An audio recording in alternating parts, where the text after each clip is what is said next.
Hi, my name is Ankit and you are watching me here on my official YouTube channel Study with SSC for sure। उम्मीद करता हूँ आपकी तैयारियां अच्छी चल रही होगी। तो कुछ बच्चे जिनका SSC CHSL 2019 का एग्जाम पेंडिंग है उनके लिए एक प्रैक्टिस सेशन में करा रहा हूँ जिसमें हम लोग SSC के प्रीवियस ईयर के आए हुए क्वेश्चन एरर डिटेक्शन से रिलेटेड कर रहे हैं। 2015 का मैं कंप्लीट करा चुका हूँ, उसकी PDF भी मैंने अपने व्हाट्सएप ग्रुप में शेयर कर दी है। ये 2016 के एरर डिटेक्शन के क्वेश्चन हम लोग कर रहे हैं। ना सिर्फ CGL, CHSL, CPO, स्टेनोग्राफर बल्कि जितने भी SSC के एग्जाम्स होते हैं उसमें जितने भी क्वेश्चन पूछे गए सारे क्वेश्चन हम यहाँ पर कर रहे हैं। तो वीडियो शुरू करने से पहले एक रिक्वेस्ट है कि शुरू से लेकर आखिर तक वीडियो को देखना। कुछ ऐसी बातें होती हैं जिनको आपको पॉइंट आउट करना चाहिए, तो वीडियो शुरू करने से पहले अपने पास पेन और पेपर लेकर के जरूर रखना। अगर वीडियो पसंद आता है तो लाइक बटन जरूर दबाना और चैनल को अगर अभी तक सब्सक्राइब नहीं किया तो प्लीज चैनल को सब्सक्राइब करना और दोस्तों के साथ शेयर भी करना।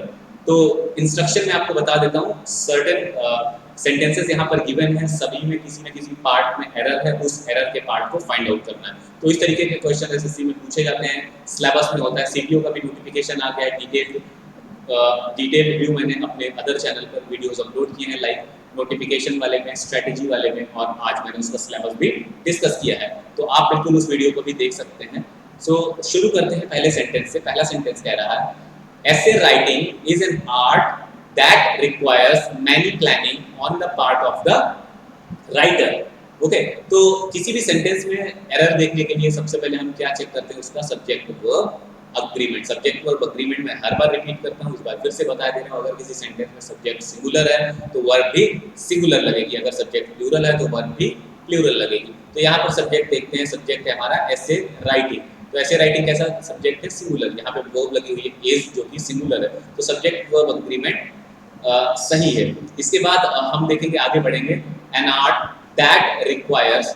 तो यहाँ पर जो रिलेटिव प्रोनाउन लगा है वो भी सही लगा हुआ है। ऐसे writing is an art that requires, okay, देखो आप सिंपल प्रेजेंट टेंस में लगा हुआ है। मैनी प्लानिंग, तो मैनी प्लानिंग नहीं होगा, यहाँ पर जो एरर है वो नाउन की एरर है। अब मैंने आपको बताया था मच और मैनी के बारे में, कहाँ पर मच का यूज होता है, कहाँ पर मैनी का यूज होता है। तो नाउन के दो पार्ट होते हैं, काउंटेबल और अनकाउंटेबल। ओके, तो आप जैसे मैं लिख रहा हूँ उस बेसिस पे आप एक आइडिया लगा सकते हैं कि मैनी का यूज जो होता है वो काउंटेबल नाउन के साथ होता है, मच का यूज होता है अनकाउंटेबल नाउन के साथ। यहाँ पर बात प्लानिंग की चल रही है, तो प्लानिंग ऐसा तो नहीं है कि लिमिटेड होगी, एक प्लान है, कई सारे मल्टीपल प्लान्स हो सकते हैं, plan A B C D up to infinity, कितने भी प्लान बनाए जा सकते हैं। तो यहाँ पर मैनी ना होकर के क्या होगा, मच। मैनी की जगह क्या होगा, मच। तो इसके सेकेंड पार्ट में एरर है। नेक्स्ट सेंटेंस की तरफ बढ़ते हैं। He is capable to do his work, he is capable to do this work within the stipulated period। he is capable to do, so यहाँ पर to do ना हो करके क्या होगा, capable of doing। he is capable to do नहीं होगा, capable of doing। Okay, कभी कभी जीरेंड और इंफिनिटिव आपस में इंटरचेंज होता है, सेंटेंस की रिक्वायरमेंट के हिसाब से कहाँ पर कौन सी चीज सुटेबल है, फिट बैठ रही है, उसका यूज करते हैं। यहाँ पर भी सेकंड पार्ट में एरर है, he is capable of doing this work within the stipulated period. Next sentence, I used a pair of trousers, I used a pair of trousers for a week. तो इसका जब हम अनुवाद करते हैं अपनी हिंदी लैंग्वेज में, इसको ट्रांसलेट करते हैं, तो इसका मतलब क्या निकल करके आ रहा है कि मैं एक हफ्ते में एक जोड़ी पैंट से अपना काम चला लेता हूँ, या यूज करता हूँ, उसका इस्तेमाल करता हूँ। मैं एक हफ्ते में एक जोड़ी पैंट का इस्तेमाल करता हूँ। तो ताहू की हु आ रहा है और एक हैबिचुअल एक्शन है, तो यहाँ पर जो फॉर्म ऑफ वर्ब लगी हुई है वो कैसी होनी चाहिए, simple present tense. So I use a pair of trousers for a week. और सिंस ऑफ और के बारे में मैंने आपको बताया था, सिंस का यूज कब होता है, फॉर का यूज कब होता है, एक बार फिर से मैं बता देता हूँ। जहाँ पर टाइम पीरियड पता होता है हमें, ड्यूरेशन या टाइम पीरियड पता होता है, वहां पर यूज होता है फॉर का। जहां पर हमें बिगिनिंग पता होती है वहां पर यूज होता है सिंस का। आगे बढ़ते हैं नेक्स्ट सेंटेंस की तरफ। He has made a mistake of which I am certain. He has made a mistake of which I am certain. So he has made a mistake, यहाँ तक देखो सेंटेंस कंप्लीट है। He has made a mistake, उसने एक गलती कर दी है। Of, कैसी मिस्टेक करी है, ऑफ। तो यहाँ पर जो प्रीपोजिशन यूज हुआ है वो भी सही हुआ है, उसके साथ रिलेटिव प्रोनाउन यूज हुआ है विच, वो भी सही है। आई एम सर्टेन, ये भी सिंपल प्रेजेंट में लिखा हुआ। तो ये सेंटेंस बिल्कुल परफेक्ट है, इसमें नो एरर है, इसके पार्ट 4 सही है, नो एरर का सेंटेंस है। Next sentence, good heavens, good heavens how was she grown, good heavens how was she grown. So exclamation sentence है, इस तरीके के सेंटेंसेस में पास्ट टेंस का यूज ना करके पास्ट परफेक्ट टेंस का यूज किया जाता है। आप अपने घर बहुत दिनों बाद देखते हैं आपकी भतीजी एकदम से बड़ी हो गई है, तो कैसे कहते हैं, हे भगवान कैसे इतनी जल्दी बड़ी हो गई। तो गई, लिया, दिया, ये सब किसके एग्जांपल है, परफेक्ट टेंस के। तो यहाँ पर सिंपल प्रेजेंट परफेक्ट टेंस लगेगा। तो good heavens how has she grown. ठीक है, आगे बढ़ते हैं नेक्स्ट स्लाइड पे। नेक्स्ट सेंटेंस है, the weather of the new place did not suit Ravi, the weather of the new place did not suit Ravi. तो यहाँ पर एक पॉइंट मैं आपको और बताता हूँ। आज इस तरीके काफी पॉइंट्स आपके सामने आने वाले हैं। एक तो वर्ड होता है क्लाइमेट और एक होता है वेदर। हिंदी में अगर मैं बात करूँ तो वेदर का मतलब होता है मौसम और क्लाइमेट का मतलब होता है जलवायु। शायद आपको अभी समझ में आ रहा होगा जलवायु और मौसम बताने के बाद, बट फिर भी एलाबोरेट कर देते हैं। क्लाइमेट का मतलब होता है, क्लाइमेट एक सर्टेन एरिया का होता है। फॉर एग्जांपल इंडिया का क्लाइमेट, इंडिया की क्लाइमेट कैसी है, या मुंबई की अगर स्पेसिफिकली बात करूं तो मुंबई का क्लाइमेट कैसा है, ह्यूमिड है। वेदर की बात करूं तो यहाँ पर टाइम ड्यूरेशन नहीं होता, यहाँ पर इन जनरल एक प्लेस की बात होती है, टाइम की बात नहीं होती। अगर मैं वेदर की बात करूं तो वेदर जो होता है पर्टिकुलर प्लेस और टाइम दोनों निश्चित होता है इसमें वेदर में। तो यहाँ पर देखो, the weather of the new place did not suit Ravi. तो वेदर ना लगा करके यहाँ पर हम किसका इस्तेमाल करेंगे, क्लाइमेट का। तो यहाँ पर इस्तेमाल करेंगे the climate of the new place did not suit Ravi. Next sentence की तरफ बढ़ते हैं। Each child was given a red beautiful balloon, each child was given a red beautiful balloon. तो यहाँ पर बिल्कुल ध्यान देने वाली बात है कि वर्ड्स के प्लेसमेंट्स की एरर है, कहाँ पर कौन सा वर्ड आना है उसकी एरर है ना। तो बिल्कुल ध्यान से देखो आप, each child was given a beautiful red balloon, दोनों ही एडजेक्टिव हैं, लेकिन ब्यूटीफुल रेड से पहले आएगा। Each child was given a beautiful red balloon. आगे बढ़ते हैं नेक्स्ट सेंटेंस की तरफ। She has had the best medical facilities available, but she will not be cured unless she does not have a strong desire to live। मैंने आपको until और unless के बारे में बताया था कि unless का जब यूज होता है तो unless के आगे का जो पार्ट होता है वो कैसा होता है, सिंपल सेंटेंस होता है, नेगेटिव नहीं होता है। तो यहाँ पर जो एरर है आप ध्यान से देखो, unless के बाद क्या लग जा रहा है, does not have। Okay, does not have ना होकर के क्या हो जाएगा, शी के साथ में relative pronoun has. She has had the best medical facilities available but she will not be cured unless she has a strong desire to live. ये हो गया सेंटेंस। लास्ट सेंटेंस इस स्लाइड का मैं पढ़ता हूँ। As if aware of my condition, as if aware of my condition, the infuriated bird suddenly doubled back on its course and charged straight after me। Okay, तो यहाँ पर जब आप पढ़ रहे हो, as I aware of my condition, the infuriated bird suddenly doubled back on its course and charged straight after me। तो अगर आप कभी ध्यान से देखें, आप बाज को बिल्कुल पास से देख रहे हो, तो बाज कैसा पक्षी है, तो बाज के बारे में आपको आइडिया हो गया होगा बाज कैसा पक्षी है। बाज एक हिंसक पक्षी है ना, नॉनवेज खाता है वो, ठीक है। तो जब आप बिल्कुल पड़ोस में चले गए किसी पक्षी के, तो आपको अंदाजा भी नहीं लगा कि आप उससे कितने करीब हो गए, और एकदम से वो 2 कदम पीछे हुआ और फिर आपकी तरफ चार्ज हो गया। तो यहाँ पर जो एरर है, सेंटेंस तो कंप्लीटली सही है, फाइन है, लेकिन यहाँ पर एरर है प्रीपोजिशन की, आफ्टर ना होकर के क्या होगा, एट। As if aware of my condition, the infuriated bird suddenly doubled back on its course and charged straight at me। Okay, so यहाँ पर एरर है प्रीपोजिशन की। आगे बढ़ते हैं नेक्स्ट स्लाइड की तरफ। She had already sent me message that his arrival was scheduled for Thursday। Okay, he had already sent me message. Okay, sent me message, कुछ कमी लग रही है, सेंट मी अ मैसेज। अब ये सेंटेंस फाइन हो गया। He had already sent me a message that his arrival was scheduled for Thursday. ठीक है, आगे बढ़ते हैं।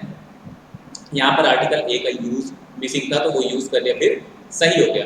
Next is like science and technology and their fallouts do not complete human culture. तो मैंने कुछ वर्ड्स आपको बताए थे जो कि एंड के साथ जुड़े होते हैं, bread and butter, horse and wagon, horse and wagon, bullock and cart. Okay, इसी तरीके से science and technology, science and technology. कहने का ये मतलब है कि ये वर्ड दो सब्जेक्ट एंड के साथ तो कनेक्टेड हैं, लेकिन ये दोनों एक साथ एक इंडिविजुअल एंटिटी शो करते हैं। साइंस एंड टेक्नोलॉजी कैसा सब्जेक्ट हो गया है हमारा, सिंगुलर सब्जेक्ट। तो ये कैसा पार्ट है, ये है सिंगुलर। अब इसके साथ जो रिलेटिव प्रोनाउन यूज होगा वो प्लूरल ना हो तो कैसा होगा, singular. So science and technology and it's fall outs do not complete human culture. Next sentence, the angry bird flap her wings, flies a short distance and returns. The angry bird flap her wings, flies a short distance and returns. तो मैंने आपको बिल्कुल basic से starting में बताया था किसी भी सेंटेंस में सबसे पहले एरर कौन सी चेक करते हैं, सब्जेक्ट वर्ब की। तो इस सेंटेंस का सब्जेक्ट क्या है, the angry bird. The angry bird subject है तो ये कैसा है, सिंगुलर। इसके साथ जो वर्ब यूज होनी है वो कैसी यूज होनी है, singular.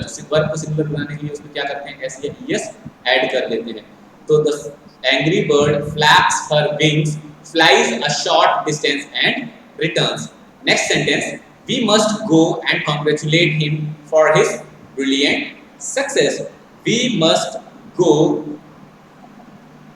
We must go and congratulate him for his brilliant success. तो यहाँ पर जो एरर है वो कैसी एरर है, प्रीपोजिशन की।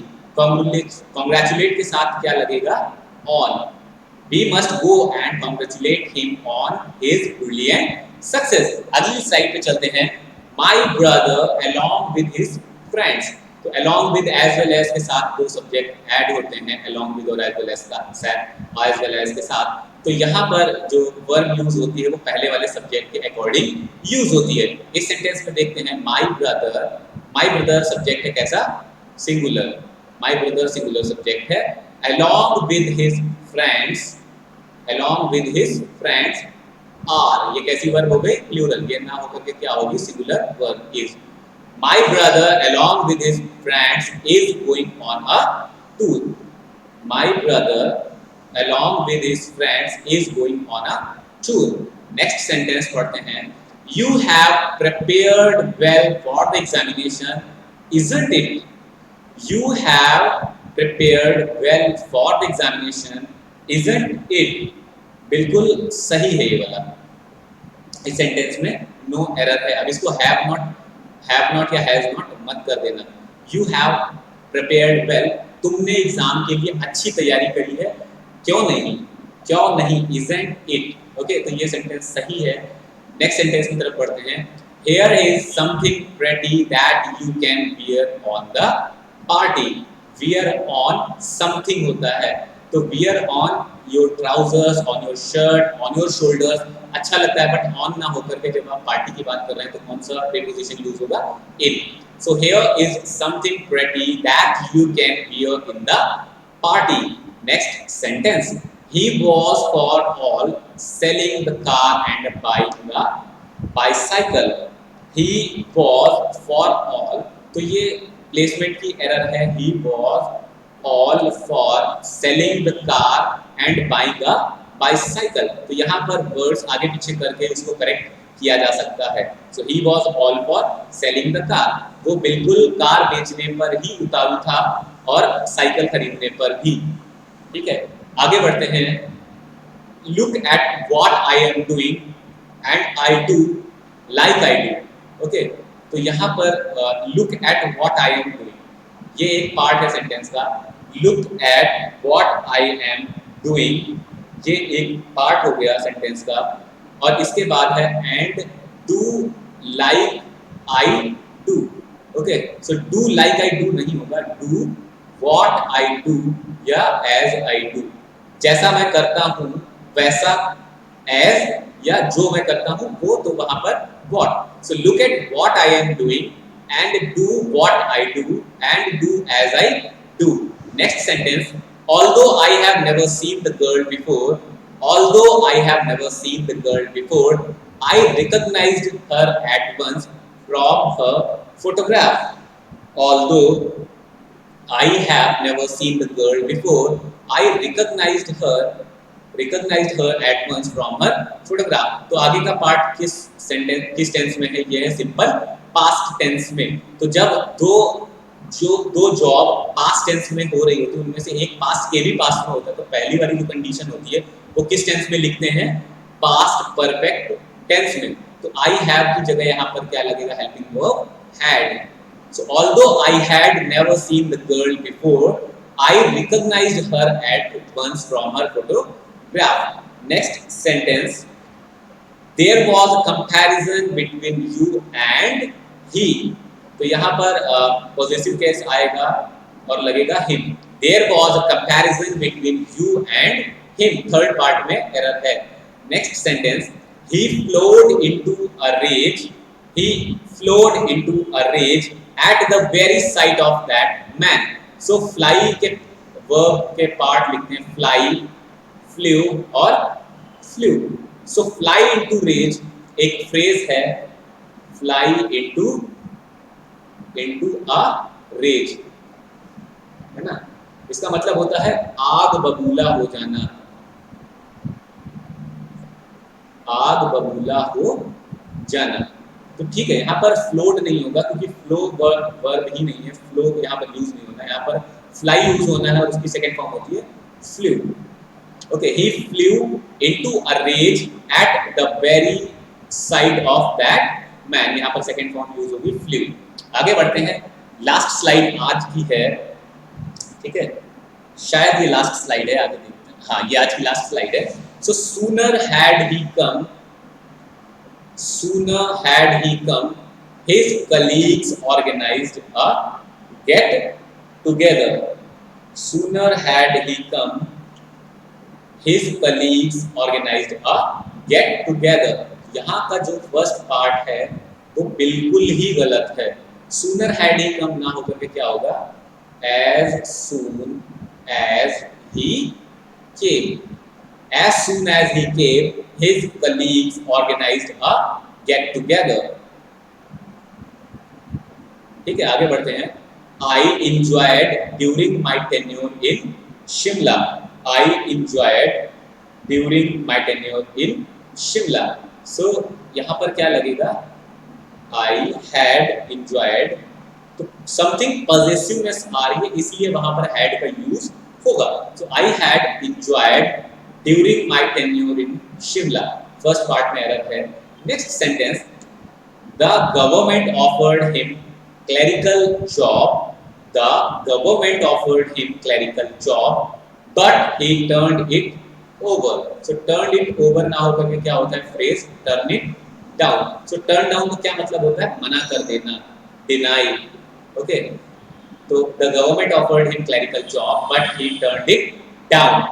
लास्ट सेंटेंस है आज का, if you permit me to speak the truth I shall state without hesitation that you have done a mistake. If you permit me to speak the truth I shall state without hesitation that you have done a mistake. So यहाँ पर done ना होकर के, you have done ना होकर के क्या लगेगा? You made a mistake. So last sentence क्या है? If you permit me to speak the truth, I shall state without hesitation that you made a mistake. तो ये थे आज के sentences। इसके बाद आगे बढ़ते हैं। अनअकैडमी के प्लस प्लेटफॉर्म को अगर आप ज्वाइन करते हैं तो बहुत सारे बेनिफिट्स होते हैं, लाइक सारे लाइव और स्ट्रक्चर्ड कोर्सेज होते हैं। इसके साथ साथ सारे के सारे एजुकेटर्स, टॉप एजुकेटर्स होते हैं। वीकली आपकी क्विजेज होती हैं और डाउट क्लियरिंग सेशन भी होते हैं। आप अनअकैडमी पे मुझे फॉलो कर सकते हैं। मेरा प्रोफाइल है @SSC for sure -6329। या आप नेम से सर्च कर सकते हैं अंकित कुमार श्रीवास्तव। अगर आप प्लस प्लेटफॉर्म ज्वाइन कर रहे हैं, रेफरल कोड यूज करिएगा एसएससी फॉर श्योर, आपको मैक्सिमम डिस्काउंट मिल जाएगा। इस क्लास में या इस क्लास के अलावा कोई भी डाउट अगर आपको प्लस कोर्स से रिलेटेड भी कोई क्वेरी हो तो इस नंबर पे आप मुझसे व्हाट्सएप पे संपर्क कर सकते हैं। और अनअकैडमी का अभी फाउंडेशन बैच स्टार्ट हो रहा है सीपीओ के लिए और स्टेनोग्राफर 2020 के लिए, डेट है 22 जून। तो बिल्कुल देर ना करते हुए आप बिना दिमाग लगाए ज्वाइन कर लीजिए। सारा सिलेबस टाइम से कंप्लीट होगा और आपको सारे टॉप एजुकेटर्स मिलेंगे। इसके साथ साथ अगर आप एसएससी डोमेन ज्वाइन करते हैं तो जरूरी नहीं है आपको सिर्फ सीजीएल सीपीओ या किसी एक पर्टिकुलर स्ट्रीम के ही बैचेस आप ज्वाइन कर सकते हो, आप किसी भी एजुकेटर के कोई भी बैच ज्वाइन कर सकते हो। So that's all for this time. I hope you like this video. Please put that like button on और सब्सक्राइब भी कर देना, बेल आइकन भी दबा देना और दोस्तों के साथ शेयर जरूर करना। Thank you so much, God bless you, good night, take care.